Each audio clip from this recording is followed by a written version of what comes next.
Hello guys, welcome to your channel market update. चलिए, सबसे पहले ये डिस्क्लेमर है, इसको पढ़ना मैंडेटरी है, इसको एक बार आप लोग ज़रूर अच्छे से पढ़ लिया कीजिए। आगे बढ़ते हैं तो देख लेते हैं आज के दिन में, फ्राइडे के दिन में निफ्टी और बैंक निफ्टी का PCR end of the day कहाँ पे वर्कआउट कर रहा था। तो देखिए, निफ्टी का पीसीआर तो आपका 0.934 पे मतलब कि सोल्ड जोन में बना हुआ है। बैंक निफ्टी का पीसीआर अगर आप देखेंगे तो 0.88 यानी कि ओवरसोल्ड जोन में जाने की तैयारी में है। मतलब मुश्किल से अगर 100 पॉइंट और नीचे आता है बैंक निफ्टी आपका, तो यह जो है लेवल है आपका 0.88, ये आपका 0.80 के नीचे आ जाएगा।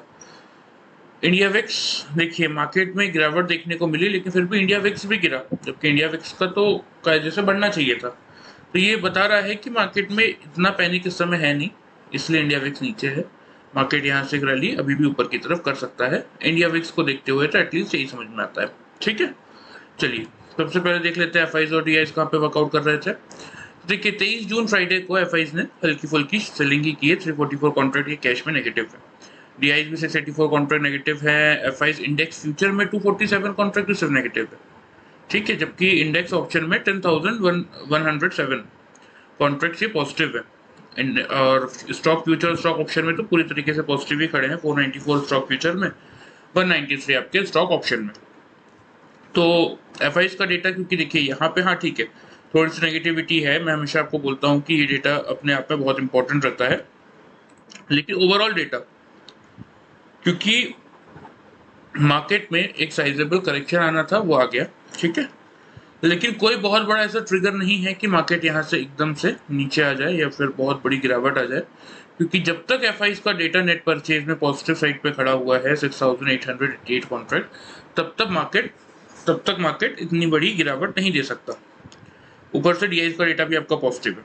ठीक है, तो ये एक पॉजिटिव ट्रिगर है कि ओवरऑल डेटा 23 जून के बाद, अब जब हम, क्योंकि हम मंथली एक्सपायरी वाले वीक में खुलने वाले हैं, ऑलमोस्ट अगर आप देखेंगे तो 3 ही दिन रहेंगे, क्योंकि थर्सडे को एक्सपायरी है, वेडनेसडे को छुट्टी, तो Monday, Tuesday and Thursday 3 trading days रहेंगे मंथली एक्सपायरी के लिए। तो अभी तक तो एफआईज का डेटा पॉजिटिव साइड पे है, तो ये एक सपोर्ट का काम करेगा। ठीक है, चलिए अब देख लेते हैं मार्केट में क्या किया। फ्राइडे को 741 पे आपका निफ्टी ओपन हुआ था।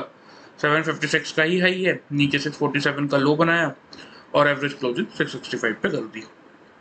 तो देखिए हमारा जो लेवल था वहाँ पे तो मार्केट खुला ही नहीं।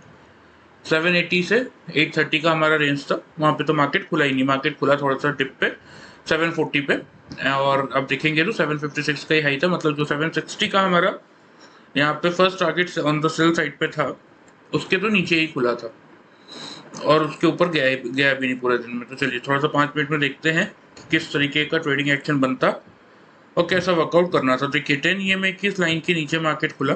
ठीक है, 3 कैंडल नेगेटिव क्लोज हुई। ठीक है, तीनों कैंडल ने नेगेटिव क्लोज कर दिया था। ऑलमोस्ट इस कैंडल ने क्लोज किया था 671 पे। फिर मार्केट ने यहाँ पे एक रिकवरी प्ले की। यहाँ पे देखिए फर्स्ट, सेकेंड और थर्ड कैंडल ने 10 EMA को ब्रेक किया, ऊपर हाई बनाया। हाई था आपका 730 के अराउंड का, फिर यहाँ कहीं ब्रेक किया। मतलब बहुत ज़्यादा मोमेंटम मार्केट में था नहीं। देखिए फ्राइडे मार्केट में अगर, हाँ, यहाँ से आपके लिए ट्रेडिंग बनता एक्यूरेटली, अगर आप देखेंगे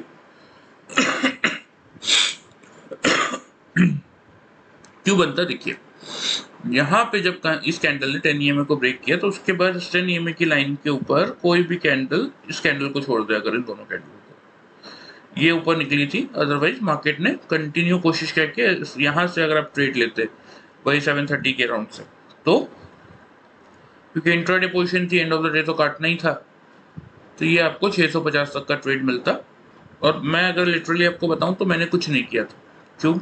मुझे नहीं दिख रहा था ये 10 EMA के नीचे कोई भी ऐसी, मतलब यहाँ पे ठीक है एक गिरावट मिली, तो अगर खुलते जैसे किसने शॉर्ट किया होता अगर, तो ठीक है, उनको एक फ़ायदा यहाँ पे मिलता कि लो बन गया था 647 के अराउंड का, तो यहाँ खुलते किसने शॉर्ट किया होगा तो ठीक है, उसको 100 पॉइंट्स के आसपास के टारगेट मिले होंगे। लेकिन क्या है ना कि जब मार्केट एकदम से गिरा, तो इतना इजी नहीं था कि 700 का लेवल मार्केट तोड़ देगा ये प्रेडिक्ट करना।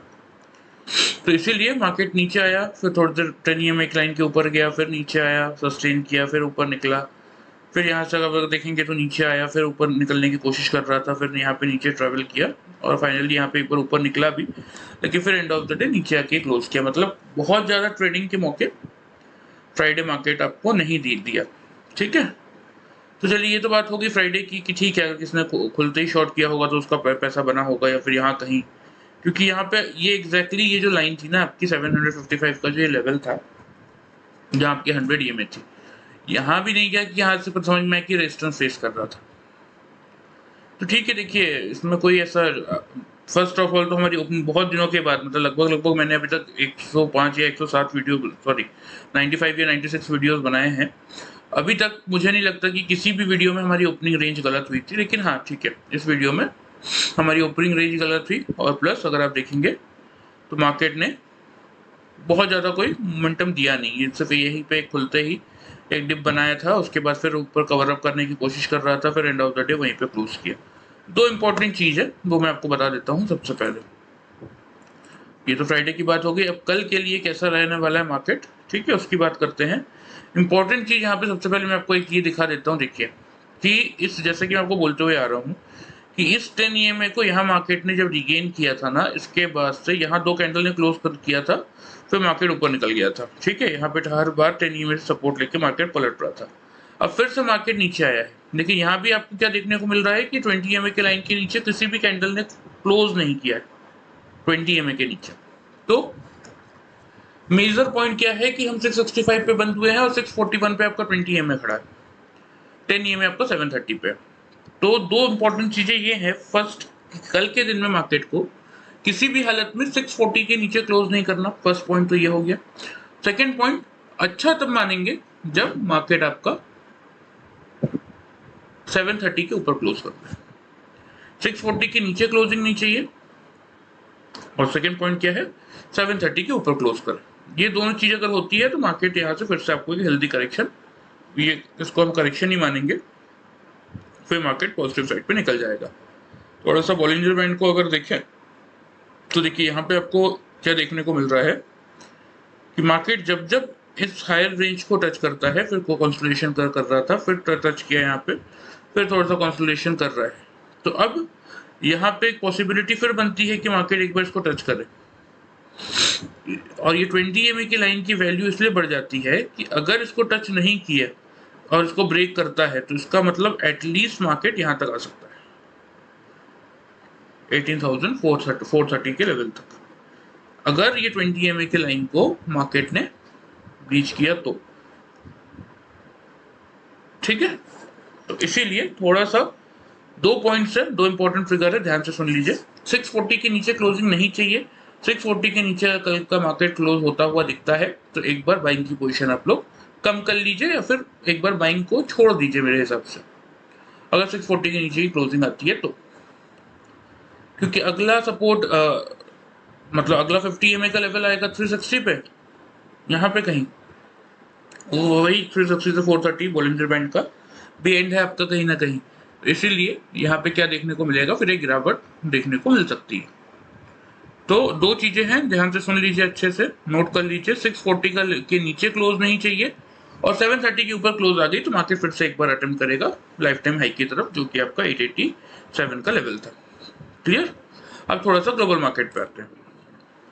देखिए ग्लोबल मार्केट में भी लगातार 3-4 दिन से थोड़ा सा पैनिक बना हुआ है, जब से पॉवेल जो उनके मतलब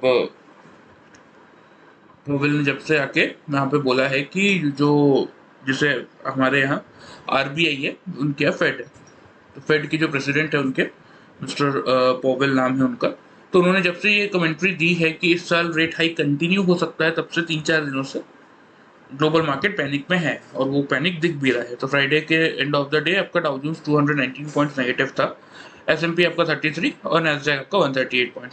यूरोपियन मार्केट भी पूरे नेगेटिव थे, एशियन मार्केट भी पूरे नेगेटिव थे। ये सब पॉजिटिव इसलिए दिख रहा है क्योंकि इनकी छुट्टी थी, ये क्लोज थे, ठीक है।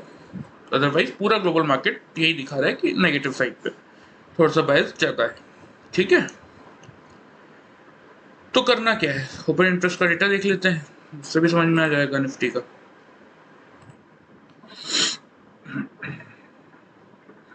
अब यहाँ पे देखिए 800 पे तो हाईएस्ट रेजिस्टेंस है, 1,44,83,000 कॉल वाले बैठ गए हैं, जिसके सामने सिर्फ 70-60 पुट वाले हैं। 700 पे भी 84 लाख कॉल वाले हैं, 75 लाख पुट वाले आ गए हैं। हाँ 600 पे कहीं ना कहीं सपोर्ट है, 54 लाख पुट वाले हैं, 17 लाख आपके कॉल वाले। अब यहाँ पे देखिए, यहाँ पे क्या हो रहा है ना, मैं आपको जो हर एक्सपायरी से पहले मैं एक चीज़ आप लोगों को समझाता हूँ। एक बार फिर से सिर्फ हम मेजर प्राइजेस देखते हैं, 50 वाले प्राइजेस को हम नहीं लेते, ठीक है। अब हम देखते हैं 18,500 से लेके 19,000 तक का लेवल। अब 18,500 में देखिए 66 लाख पुट वाले हैं, ठीक है। 600 पे 54 लाख, 66 प्लस 54 आपका हो गया 70 और 50 ऑलमोस्ट 1 करोड़ 20 लाख, और ये हो गया 1 करोड़ 95 लाख, 2 करोड़ 65 लाख, ठीक है, या 2 करोड़ 70 हो जाएगा, ठीक है। 2 करोड़ 70 आपके यहाँ पे पुट वाले बैठे हुए हैं, ठीक है। अब कॉल वाले कितने हैं, यहां से कैलकुलेट करते चलिए। 84 लाख, 1 करोड़ 44, 84 एंड 1 करोड़ 44 मतलब समथिंग अराउंड यह हो जाएगा आपका 150 और 80, 2 लाख 230, 2 करोड़ 30 लाख, 90, 3 करोड़ 20, 4 करोड़ 20। अब यहाँ पे 2 करोड़ 70 जो आपके पुट वाले बैठे हैं, उसके सामने 4 करोड़ 20 लाख आपके call writers. Being a operator, sorry, being a operator easy क्या है, इनको पैसा बांटना इजी है, इनको पैसा बांटना इजी। मार्केट गिरेगा तो कॉल राइटर पैसा बनाएगा, मार्केट बढ़ेगा तो पुट राइटर पैसा बनाएगा। तो अगर मार्केट को और नीचे लाते हैं तो फिर सिंपल सा लॉजिक है कि 4 करोड़ 20 लाख लोगों को पैसा देना पड़ेगा। सिंपल सा लॉजिक है गाइस, देखिए मार्केट में ऑपरेटर आया पैसा बनाने, बांटने नहीं। तो इसीलिए बहुत ज़्यादा चांसेस ये हैं कि 2 दिन की करेक्शन थी, करेक्शन पूरी हो गई, कल ग्लोबल मार्केट फ्राइडे को भी कमजोर थे तो थोड़ा सा नेगेटिव खुल सकते हैं, लेकिन खुलने के बाद यहाँ 600 के आसपास से 600-650 के आसपास से बाउंस लेके एक बार मार्केट 700 का अटेम्प्ट करने जाएगा और 700 को तोड़ेगा तो फिर 780 तक ऊपर मार्केट आना चाहिए। तो चलिए एक बार डिस्कशन कर लेते हैं, कल की ओपनिंग रेंज क्या रहेगी और मार्केट कहाँ खुल सकता है, थोड़ा सा देख लेते हैं।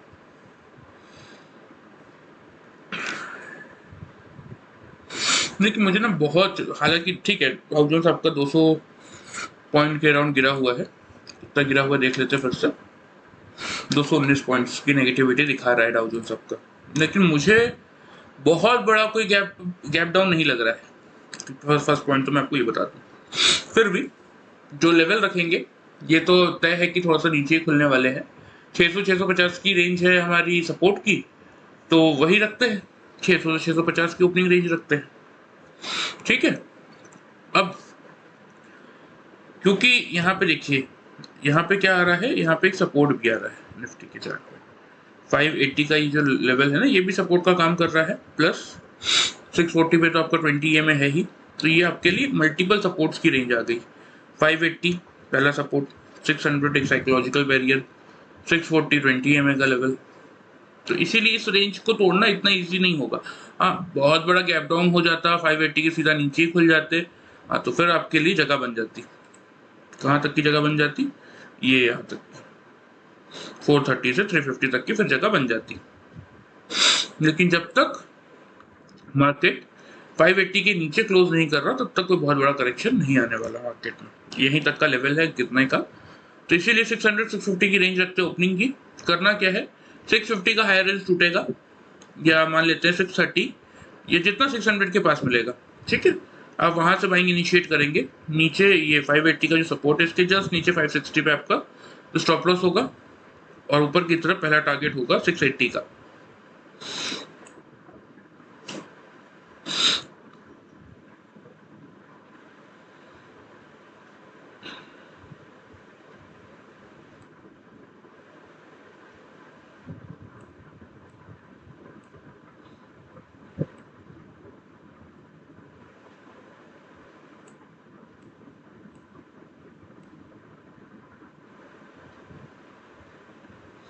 ठीक है, पहला टारगेट आपका क्या बनेगा 680। दूसरा टारगेट, क्योंकि मुझे लग रहा है कि 700 कोई बहुत बड़ी प्रॉब्लम होगी नहीं मार्केट के लिए, कल इजीली मार्केट उसको निकाल सकता है, बस थोड़ा सा वॉल्यूम एडिशन अगर अच्छा खासा आ जाए तो इसीलिए सेकंड टारगेट मैं आपको दे रहा हूँ 760 का। तो स्टॉप लॉस तो मैंने आपको बता ही दिया, 580 के नीचे 600 से 650 के रेंज में हम खुलेंगे, 600 से 630 के लेवल पे आपको बाइंग इनिशिएट करना है, ठीक है। जैसे मान लेते हैं कि मार्केट खुला 630 पे और फिर थोड़ा सा 10-15 पॉइंट नीचे है 600 की, जितना पास मिलेगा आपको बाइंग इनिशिएट करना है। छोटा सा 40 पॉइंट का स्टॉप लॉस रखेंगे 560 का। ऊपर की तरफ फर्स्ट टारगेट 680, सेकंड टारगेट 760। ठीक है, ये तो बाइंग की बात हो गई। सेल के केस में सिर्फ और सिर्फ जब ये 580 का लेवल टूटेगा तभी हम सेल इनिशिएट करेंगे। फिर आपका फर्स्ट टारगेट बनेगा कहीं ना कहीं 510 का।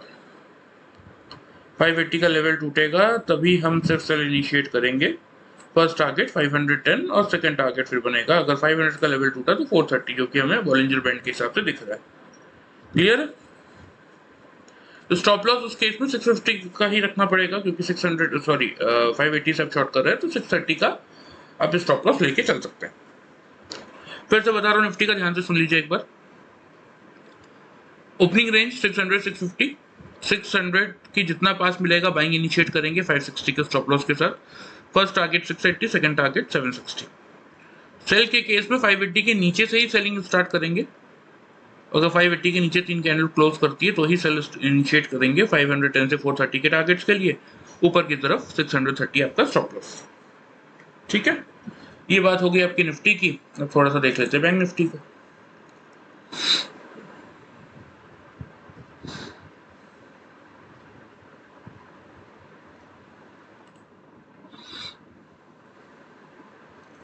देखिए, बैंक निफ्टी में हमारा क्या टारगेट था, 950 से लेके 220 तक के ऊपर के टारगेट्स थे। रेंज 700 की थी। नीचे 590 से लेके 350 सेल की रेंज थी। तो बैंक निफ्टी में क्या किया, एक बार बैंक निफ्टी को भी देख लेते हैं। कुछ नहीं किया, बैंक निफ्टी ने 641 पे एग्जैक्टली ओपन हुआ।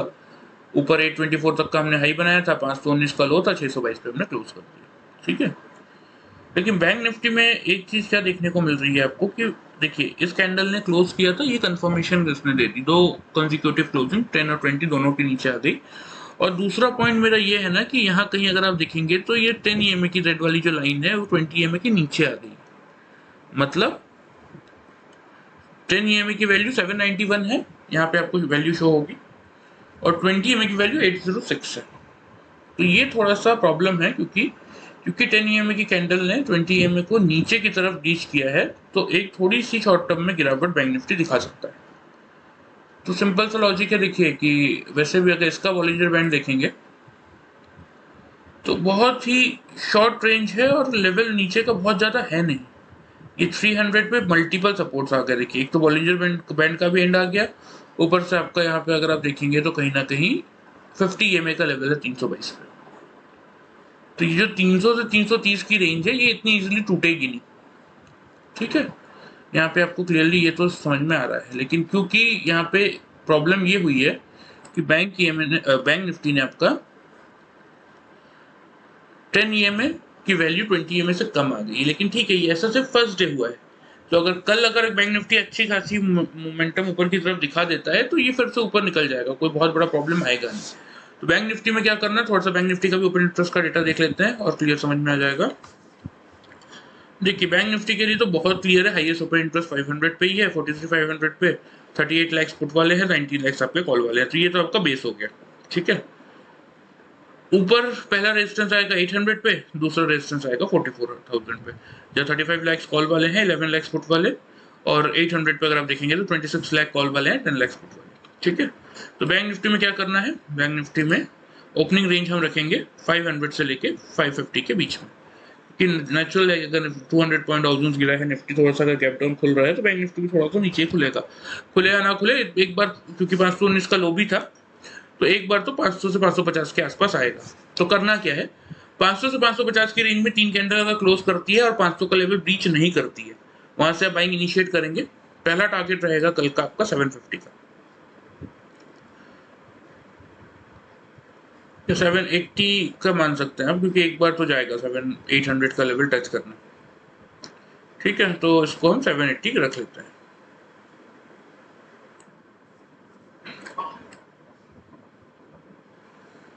अब ब्रेक भले ही ना करे, लेकिन एक बार टच करने जा सकता है, इसलिए 780 का आपका पहला टारगेट। अगर फिर 800 का लेवल टूट जाता है ना, तो फिर इजीली आपको 44,000 भले हम पार ना कर पाए, लेकिन 950 तक का लेवल तो देखने को मिलना चाहिए।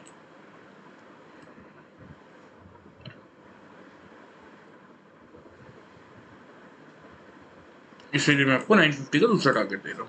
क्लियर? स्टॉप लॉस जो कि मैंने आपको दिखाया यहाँ पे, यही बनेगा स्टॉप लॉस 330 के अराउंड का, 300 से 330, क्योंकि थोड़ा सा लंबा स्टॉप लॉस इसलिए है क्योंकि टारगेट भी ऊपर अच्छे मिलेंगे आपको, क्योंकि ऐसा ना हो कि डिप मार के मार्केट तोड़ दे। वैसे बैंक निफ्टी अब सपोर्ट जोन में आ चुका है, बैंक निफ्टी यहाँ से भागने को तैयार है, देखिए। तो इसलिए बहुत ज़्यादा कोई डरने वाली बात बैंक निफ्टी में है नहीं। इन केस अगर 500 का लेवल 3-5 मिनट की कैंडल तोड़ती है, तब एक बार आप सेल इनिशिएट कर सकते हैं। जो ये टारगेट आपको दिख रहे हैं 350 का पहला टारगेट फिर आपको देखने को मिलेगा, और एक बार फिर आपका बैंक निफ्टी अटेम्प्ट कर सकता है 43,200 का लेवल। ठीक है, चलिए एक बार फिर क्लियरली समझा देता हूँ करना क्या है। ओपनिंग रेंज बैंक निफ्टी की 43,500 से 43,550 की। 500 से 550 की रेंज में अगर 3-5 मिनट की कैंडल क्लोज कर देती है तो वहीं से बाइंग इनिशिएट करेंगे। जब अगर 500 का लेवल नहीं तोड़ती कोई भी कैंडल तो वहीं से बाइंग इनिशिएट करेंगे। फर्स्ट टारगेट आपका रहेगा ये वाला 780 का, दूसरा टारगेट रहेगा 950 का, स्टॉप लॉस रहेगा 300 का। 320 या 330 का लगा के आप चल सकते हैं। सेल के केस में 500 के नीचे अगर 3 कैंडल क्लोज करती है तभी आप सेल इनिशिएट करेंगे। 350 का पहला टारगेट, 200 का दूसरा टारगेट, और ऊपर की तरफ आपका स्टॉप लॉस हो जाएगा फिर ये वाला बहुत छोटा सा स्टॉप लॉस सेल साइड पे, ये वाली लाइन 590 की, ये टूट गई तो स्टॉप लॉस ट्रिगर कर लीजिएगा अपना। ठीक है, बाइंग के केस में इसीलिए क्योंकि देखिए यहाँ पे करेक्शन आ गया है, लेकिन क्योंकि 10 और 20 EMA ने 10 EMA ने 20 EMA की लाइन को क्रॉस किया है और ऊपर से सेकंड कंसेक्यूटिव क्लोजिंग है। हालांकि देखिए ये कैंडल को आप एक तरीके से कैंडल नहीं मान सकते। क्यों नहीं मान सकते? क्योंकि यहाँ पे आपको क्या देखने को मिल रहा है कि बॉडी तो है ही नहीं, पूरा विक है। तो इसीलिए यहाँ पे लग रहा है, और वैसे भी देखिए ये जो कैंडल है ना, अब मैं अगर टेक्निकल में आपको बताऊं तो ये कैंडल एक ट्रेंड रिवर्सल कैंडल है। ठीक है, तो इसीलिए लग रहा है कि बैंक निफ्टी यहाँ से एक रैली ऊपर की साइड दिखा सकता है कल के दिन में, तो वही करेंगे।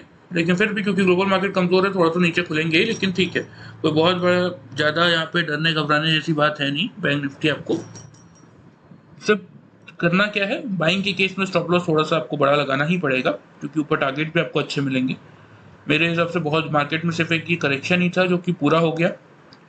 अब यहाँ से मार्केट चलना चाहिए, क्योंकि अगर आप देखेंगे तो गोल्ड सिल्वर में भी अच्छी खासी गिरावट थी, लगातार चली रही गिरावट, लेकिन अभी फिलहाल सिल्वर थोड़ा सा संभला था, 225 पॉइंट नेगेटिव था। प्लस ग्लोबल मार्केट में सिल्वर की वैल्यू पॉजिटिव आ गई है, तो कल जब खुलेंगे तो गोल्ड सिल्वर, ये देखिए गोल्ड और सिल्वर दोनों पॉजिटिव क्लोज हुए थे फ्यूचर्स में, तो मंडे को जब ये खुलेंगे तो ये भी पॉजिटिवली रिएक्ट करेंगे। ठीक है, क्रूड ऑयल की वैल्यू उतनी ज़्यादा कोई टेंशन वाली बात है नहीं। हाँ, थोड़ा सा आपके लिए अगर आप देखेंगे तो ग्लोबल मार्केट्स क्योंकि थोड़े से कमज़ोर साइड पे हैं, उसका एक पैनिक देखने को मिल रहा है। अदरवाइज हमारे मार्केट में इतना बड़ा कोई पैनिक है नहीं, इसीलिए जितना नीचे मिले कोशिश करिए बाई करने का। इस एक्सपायरी तक हो सकता है कल, मतलब मंडे और ट्यूसडे तक ही हो सकता है कि 44,000 का लेवल बैंक निफ्टी एक बार टेस्ट करे और एक बार ब्रेक करने की कोशिश करे। ऐसा होगा तो एक 44,500 तक की रैली देखने को मिल जाएगी। नीचे के लिए मैंने आपको स्टॉप लॉस यही दिया है, तो इसीलिए स्टॉप लॉस ट्रेल करते हुए आप बाइंग को कंटिन्यू रख सकते हैं। अभी तक ऐसा कोई डरने या घबराने वाली बात निफ्टी और बैंक निफ्टी में है नहीं। ठीक है, चलिए मेरे हिसाब से मैंने आपको निफ्टी और बैंक निफ्टी के सारे level properly with both side के टारगेट्स एंड स्टॉप लॉस के साथ समझा दिए हैं। फिर भी कोई डाउट हो तो आप मुझे कमेंट कर सकते हैं। Thank you very much guys.